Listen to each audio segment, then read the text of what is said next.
Okay, so this is the display of the mechanical pilot. The span is all screwed because of the switching valve limitations that we have. The switching valve requires at least 1 bar, 14.5 psi to properly actuate, which is unfortunate. I've got a micro needle valve set to a very specific restriction, which is really dependent on this volume.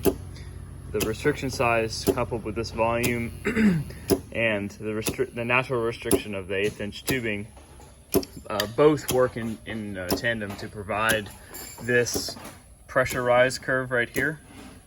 We can change the nature of this shape by changing that mechanical restriction. So I'm going to decrease the restriction, and we should see a pretty big difference in the actual shape of the curve. And we do. The curve widens and it flattens off. It doesn't provide as much of a tapered restriction element. And that's really all due to the filling rate of that volume. So if we close that restriction back off again, this system is highly dependent also on the cycle time of the there it is.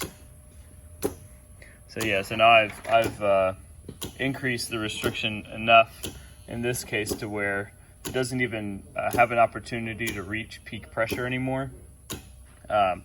This also, of course, does truncate the lower line, and this is by the very nature of the setup here.